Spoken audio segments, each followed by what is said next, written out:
Well, hey there, everybody, and welcome back to Metal Raps number 7. We're here, as always, with Mark Strigl from Talking Metal with Mark Strigl. Mark, how are you? I'm good. How you guys doing? Good. And we're also back with Mitch Lafon from One on One with Mitch Lafon. Mitch, how's it going?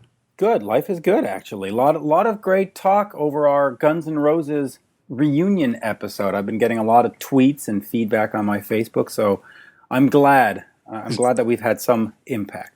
Is there traction there? Does this mean they're going to be able to sell at arenas now because of all this heat from Metal Raps? Well, it won't be arenas. It'll be stadiums. And Right. they'll sell them out.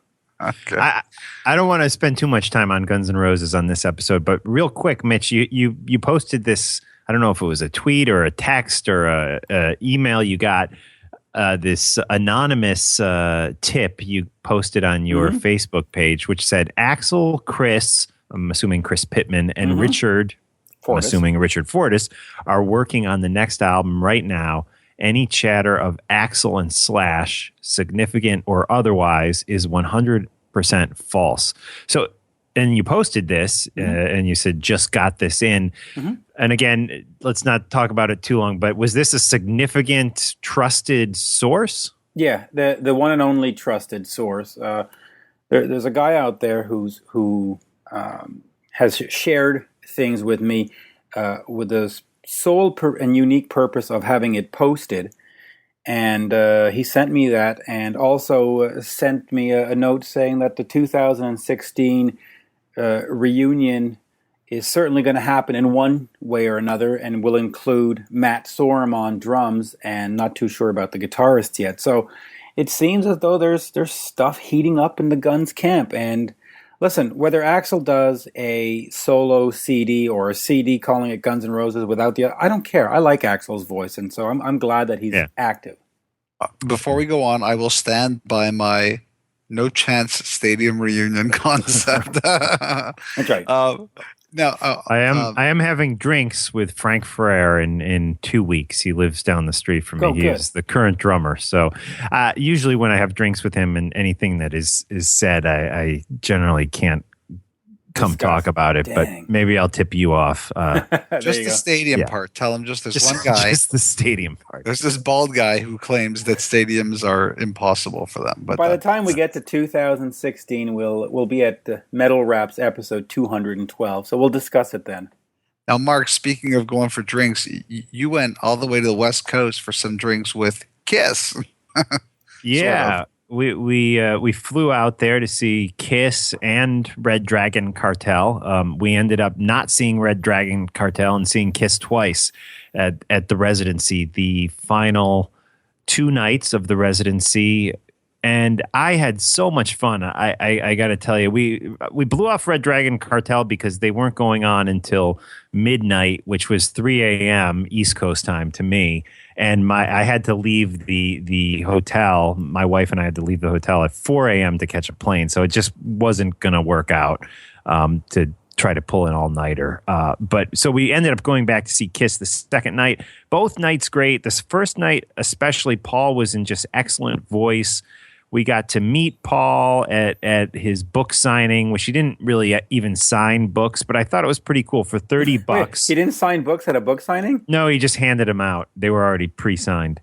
Well, okay, I guess that's better than Jimmy Page, who had you show up and then just stamp a book. Yeah, correct. Or I guess that's better than the old days when they had the assistants actually sign the books. Yeah, well, that may have been the case with Paul because who knows who actually signed it. But you got a Keith LaRue signature. Good for you. Yeah, but possibly. And I already had the book, so I didn't really care about the book. But the main thing was for $30, you got a picture with Paul, and it was a professional photographer, and they posted it on a site that you then downloaded. Right. And you got the autographed book, of course. And Paul was great. I mean, we got 2 great pictures with him, and very friendly and personable, and seemed much more interested in talking to my wife than me. But that was fine. And She's he said slightly better looking, I would say. Well, thanks. Paul's spoken for. Yeah, and he said to my wife said, we're going to be right up front. Throw us a pick, and he said, "I'll hit you with a pick. I'll hit you with a pick." And sure enough, he seemed to spot us, and at one point threw like 3 picks right at her. So it was cool. It was a lot of fun. So for those who haven't had a chance to check out these residencies, we've had a couple bands do them. Guns N' Roses did them. Def Leppard has done one. Um, what does the residency mean? Is it just multiple nights? Is it a smaller, intimate venue? What is it for those who don't know? Because I'm not sure I know. Well, the place the Kiss played, I kept hearing how small it was, and I was actually surprised at how big it felt to me. I mean, it's definitely not an arena, but I don't know. It seemed to me like it held 4,000 people, 5,000 people, and it was packed both nights. They may have not been sold out, but they were absolutely pretty well filled. That's amazing. And well, speaking of Red Dragon Cartel, I know either coming up on an episode of One on One or already published. Mitch Lafon, you've got the boys. Well, I do. I did an interview with Harry Hess of Harem Scarum to talk about their new 13 album, and Darren Smith is the lead singer of Red Dragon Cartel, but of course previously, or even sort of now, was the drummer in Harem Scarum for 10 or 15 years. And so I had him do the talk-ups, and of course we talked about Red Dragon Cartel, the second album, the touring, Jake, and all that wonderful stuff. So he helps me co-host. So it's not an actual Darren interview, but it ends up, you get information because he's talking about the band. And he's a great guy, another one of those great Canadians with him and Russ Dwarf and the guys in Honeymoon Suite. I love talking to the guys. And Harem Scarum, great band. Really great band. Mark, do you know those guys? Because those were, I know Harry, Pete, Darren. I know them really, really good friends. I was there early days. I actually wrote the formal bio for Mood Swings, which was their second or third album. And which was the album. That's the big album. Yeah, and I've been friends with those guys since before they were signed. We still are connected and hang out a little bit. So it's nice to hear them coming out with a new album. But I'm always curious if someone like Mark is like, who?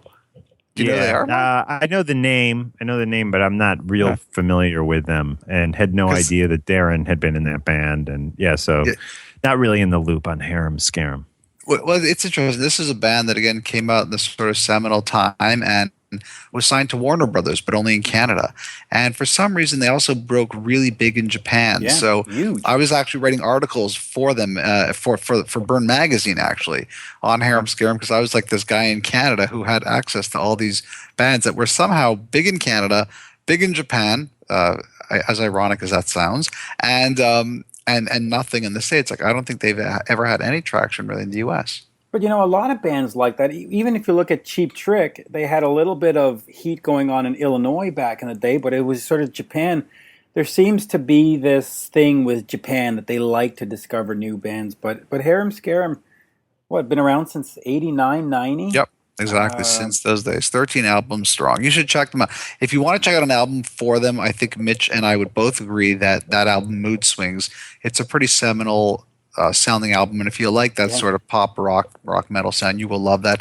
And check out Darren. Cool. He's also the singer in Red Dragon Cartel. Yeah, and they redid Mood Swings in 2013. They call it Mood Swings 2. Recut the entire album and did 3 bonus tracks. So yeah, it's really worth it. But 13 is the new album. It just came out this week, and it is fantastic. I just love it from the first track to the last track. It's just really, really solid, melodic hard rock. If you liked Bon Jovi or Def Leppard or Honeymoon Suite or any of those bands, I think this is one of their better albums. Really, I think it's top 3.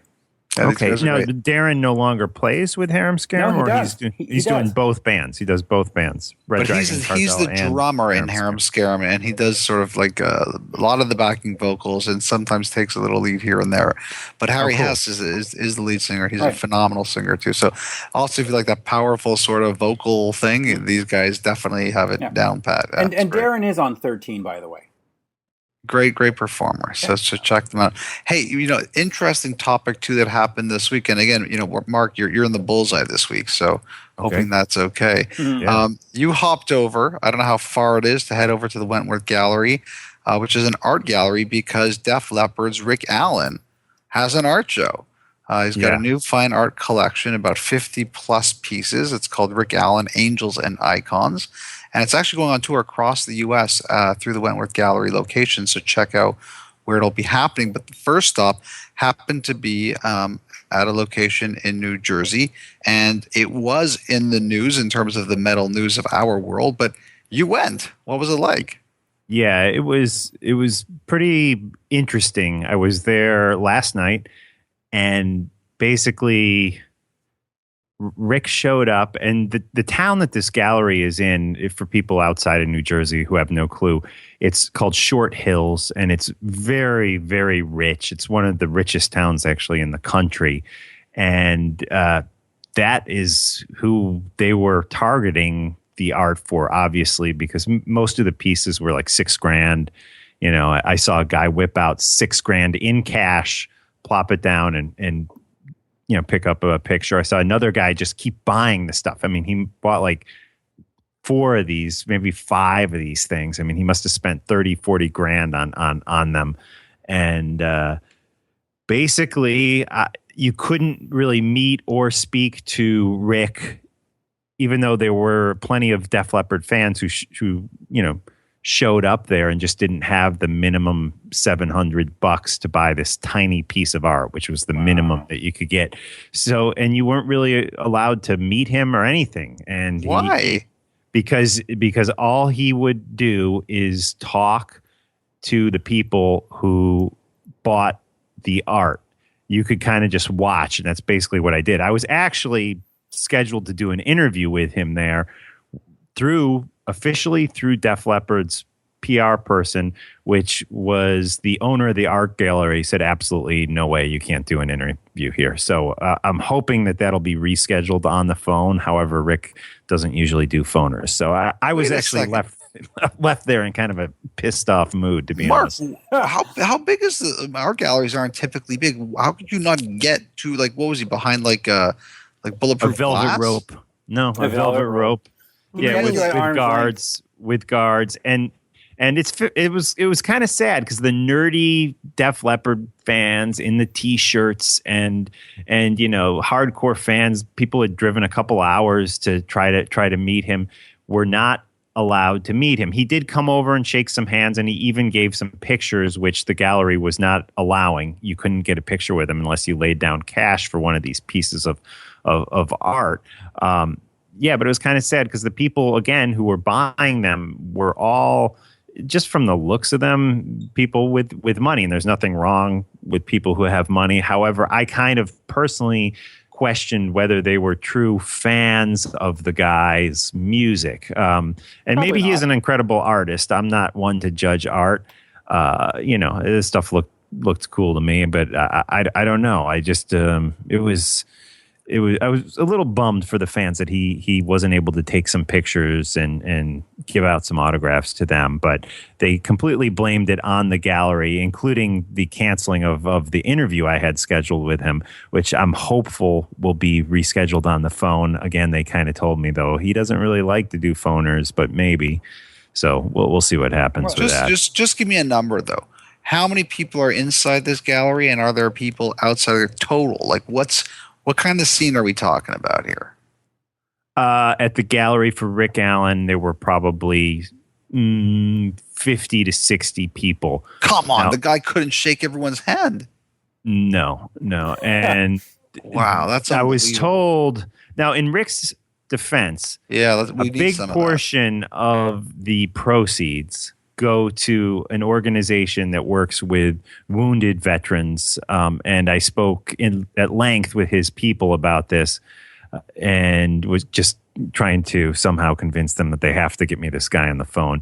It sounds like a very interesting organization, and they truly are dedicated to helping the vets. And they told me that a big portion of the proceeds of the sale of these pieces of art were going to this, I think it was called the Raven Drum Foundation or something. I'll have to look it up and link it in today's show. I'm the most philanthropic guy in the world. I get that.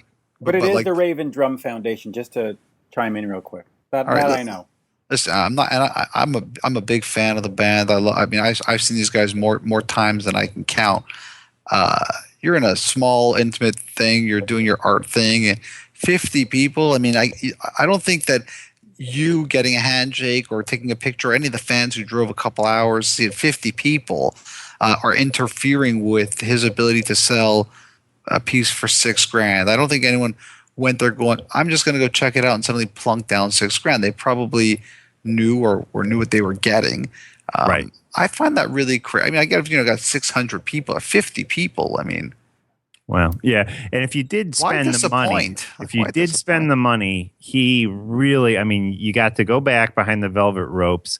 And I mean, I was standing right there. I have tons of photos of him talking to these people and displaying his art. And he drank wine with him. And he really spent a lot of time with each person who plunked down this money, and they had conversations, but no one was up there asking him like, well, about writing songs with Pete Willis on High and Dry. Everybody was up there, talking to him just about real fluffy surface stuff. And I don't know. It's just. I'm going to give him the benefit of the doubt because I've had a chance to be backstage at Def Leppard shows and hang around in the catering and stuff with them, and they've always been very gracious and very nice.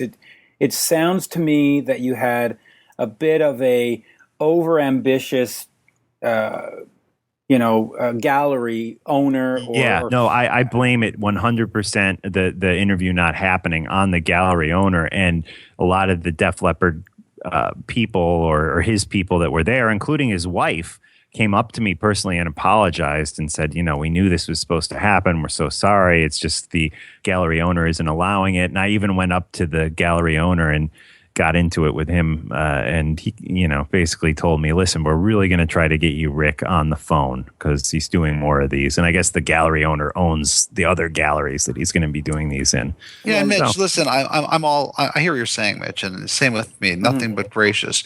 I'm just saying that as I've been in situations as a guy who does a ton of public speaking and much bigger than 50 people where they say, we have our VIPs and this, that, we'd like you to meet them. And I can see there are people who want to get my book signed or whatever.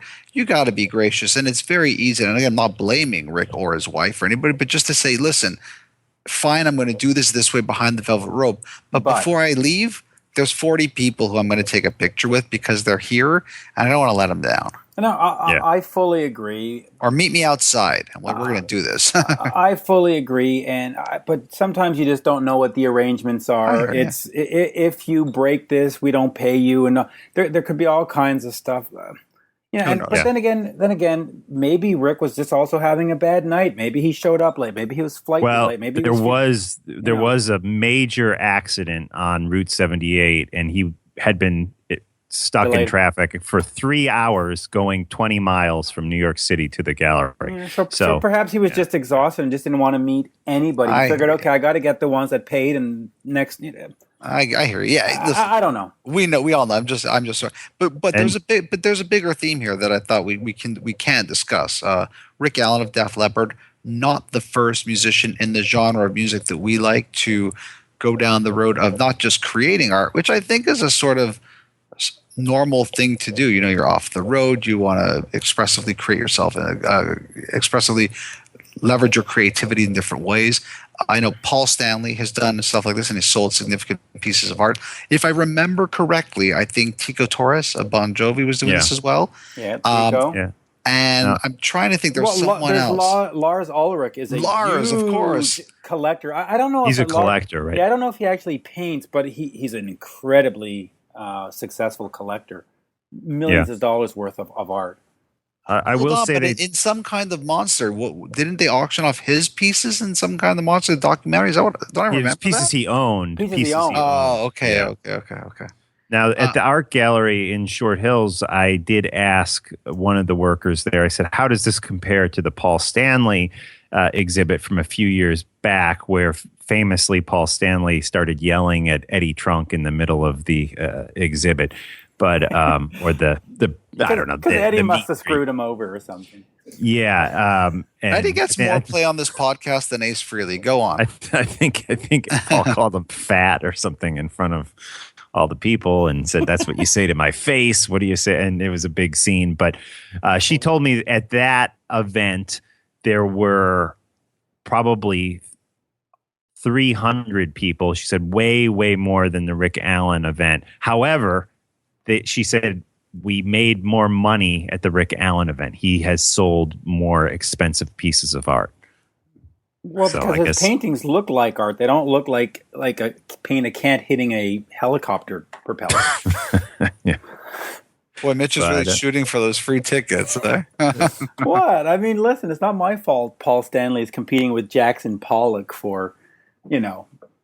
But, with these artists, sometimes I feel like they should really be musicians first. And because of their fame, they are suddenly doing art, or they're suddenly doing movies, trying their hand at acting, and it's just stuff that they really aren't that great at and have no business doing. I will say, I thought Rick Allen's stuff looked pretty cool, but like some of the other artists that I've seen, even I mean, I hate to say it, but John Lennon's art, I was never really that impressed with. I always thought it was kind of goofy. Being a crossover artist is not the easiest thing. I mean, Sting was terrible in the movies. John Bon Jovi was terrible in the movies. Madonna, Gene Simmons, Paul's paintings. Sometimes you just got to. No, but sometimes you just got to. There, Mitch. Wow. Well, but sometimes you just got to stick to what you know. And exactly. And but take it easy, guys. Like, hey, let's a cooler heads prevail. Take a step back here. Like, these guys, lifestyle. Okay, it's all lifestyle we're talking about. Right. So these are guys who are on the road. Not continuously, but let's call it for a year at a time. Not continuously. Right. They come home. Yeah, they're writing, they're playing guitar, they're playing drums, whatever. To have other interests and other passions, to want to express yourself again creatively, whether it's painting, sculptures, writing. We could say that, but like Neil Peart, from Russia, amazing writer.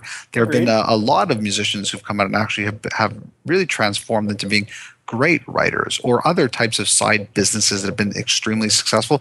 Sammy Hagar is quite the entrepreneur. We all know that. He's made more money selling vodka and tequila rather, and other stuff than all of his years in music. So, right, but he doesn't create the tequila. He doesn't sit there and but he's applying himself. It's time and effort against it. It's the whole Malcolm Gladwell 10,000 hours. He's just running a successful business with another product. He sells himself as a product, and then he sells some liquid as a product. So he's not trying to create something artistic. But listen, he's damn successful at it, right? Over 80 million for that tequila business he got. So is it fair to say, look, first of all, art is always subjective. I think what we're saying, there's a subtone here.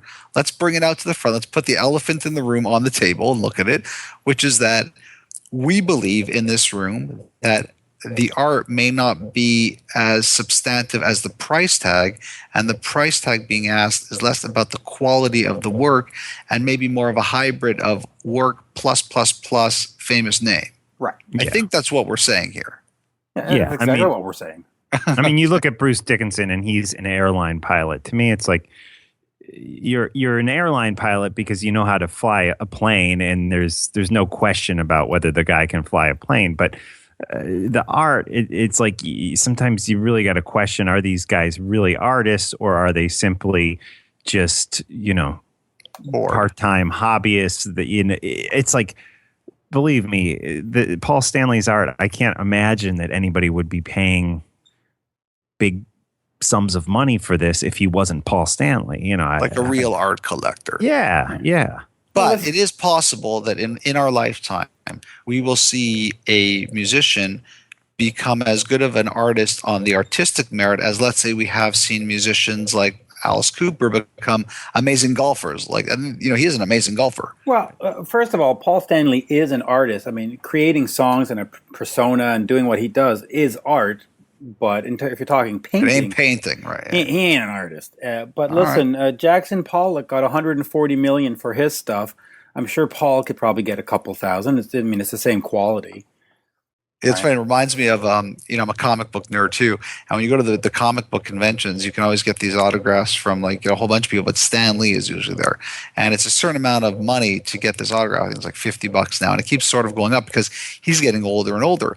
Right. And the idea is obviously that currently a comic with his autograph is worth whatever the comic is plus, let's call it $35 or $40. So like you're making $10 if you get it done now. But should he pass, and we don't know when it is, we hope he lives a much longer and healthier life, that the sort of scarcity of these comics becomes more and more with each passing year. Right. But so maybe that's the same theory with Paul Stanley. Hey, I can have a very limited piece of art, his signature, that plus that might be worth something for some random collector.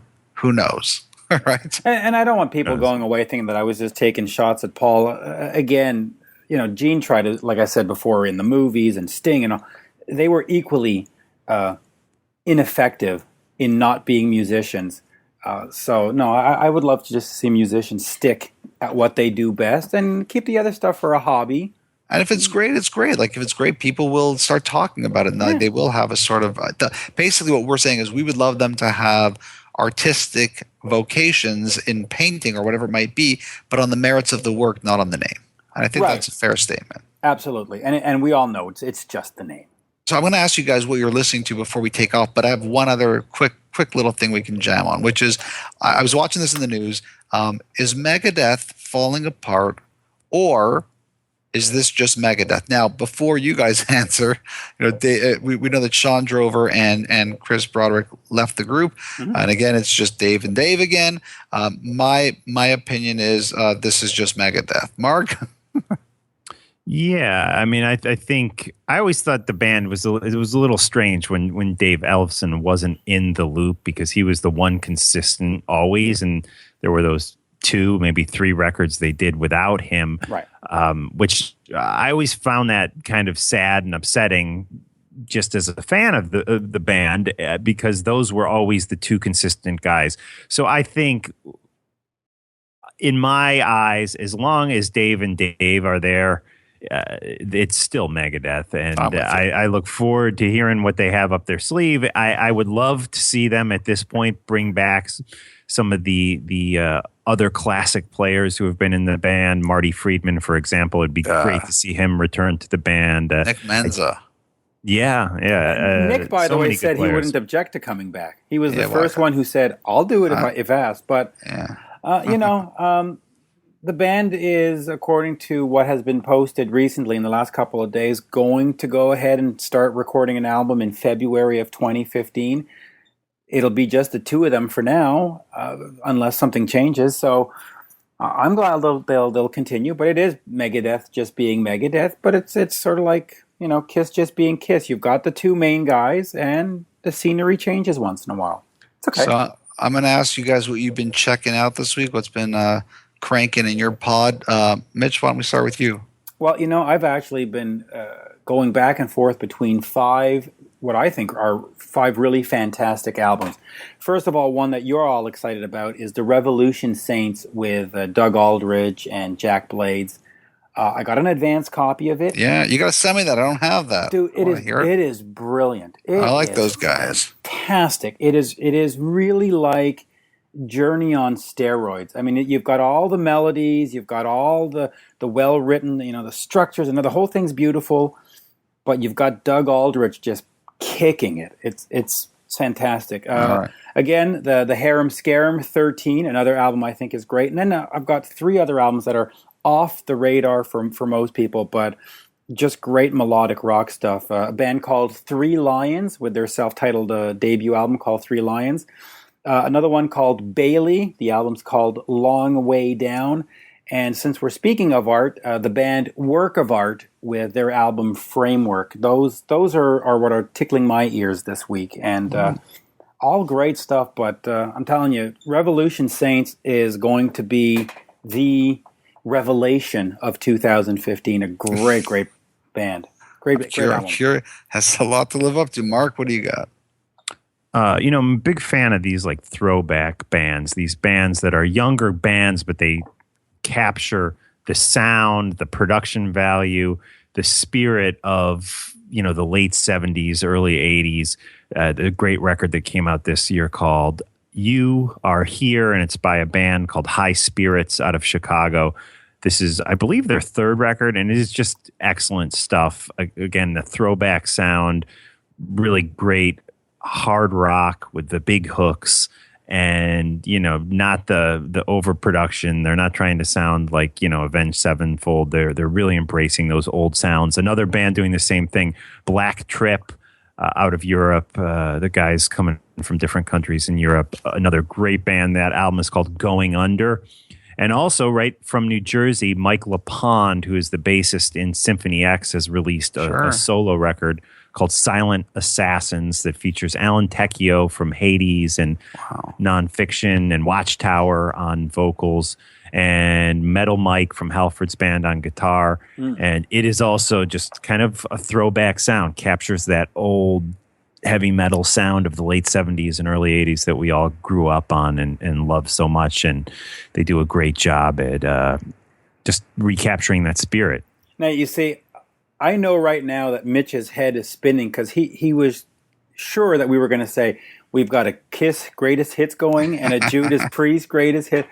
We surprised you, didn't we? It did, yeah, left hook. So for me, it's funny. When I saw the Megadeth news, it sort of like sends me down this vortex. And my vortex was I love Rust in Peace. So when we were talking about Marty Friedman and Nick Menza coming back, I don't know if they could ever, I don't know if any band could ever do what Rust in Peace was, but that's been spinning in my ears. A band that Mitch and I know, a good friend of mine, David Usher, his band Moist is back. Also another very popular band from Canada, Glory Under Dangerous Skies. Mitch mentioned it in the last episode. I've been listening to it a lot. I just didn't want to be self-serving and mention a friend's band, but hey, here I am. And the last piece that I've been checking out, I haven't heard the whole album. The album isn't out yet. It's coming out in January. It's called Only to Rise, is the name of the album, and the band is called Sweet and Lynch. Michael Sweet from Stryper and George Lynch from Dokken and Lynch Mob. Yeah. If you head over to YouTube, there's one song. There's an EPK, which is fun to watch, and a video, which I don't love the video, but the song is called The Wish. The truth is I don't really love the song, so I'm a bit disappointed. I'm hoping that the album's got more in it. I figured Michael Sweet from Stryper and George Lynch, and the background band is great. It's James Lomenzo, White Lion. I think he also did Megadeth, and Brian Tishy, who's been in a whole bunch of bands. Foreigner, Billy Idol. Yeah. But you know what? It's funny because I interviewed George this week for an upcoming episode of One on One with Mitch Lafon. Of course, you did. I do have the album, and I think it's great. There's a song on there called Time Will Tell and another one called Hero Zero, which to me are the two strongest tracks. But it is a lot better than I anticipated. I thought, here are two guys being thrown together. It's going to be a train wreck. It's great. It's not Revolution. Saint's great, but it's a great album nonetheless. All right, two great guys. So we'll be listening. Hey guys, thanks as always. Great episode. My name is Mitch Joel. You can always find me at Mitch Joel on Twitter. Mitch, where can they find you? Same thing, at Mitch Lafon on Twitter. And please check out the One-on-One with Mitch Lafon podcast on iTunes and on iHeartradio, on Spreaker, Stitcher, TuneIn. And if you can, head over to iTunes and leave a positive review, 5 stars preferable, because it helps. It helps. It really helps with the numbers and the positioning of the podcast on the iTunes page. So if you like what I do, please check it out and leave a positive review. Mark? Yeah, I am at talkingmetal.com. I'm on Twitter at talkingmetal. And yeah, leave a review for this show too, Metal Raps, guys, on iTunes. If you're using iTunes to subscribe to Metal Raps, we would love to get some reviews. I think we only have 1 or 2 up there, so we'd love to hear from you guys. And a 5-star rating for Metal Raps would be great too. And we do acknowledge that this is a podcast in progress, as I would say, and closing in on 7 episodes. We've been having a great time. We're going to keep at it. Our plan and schedule is usually every couple of weeks. There have been some comments about more and more of it, so we are trying to get that sort of pace and momentum going where we get it to obviously weekly, and then who knows from there. So bear with us as we sort of work through the funness of creating a show and just experimenting with this format.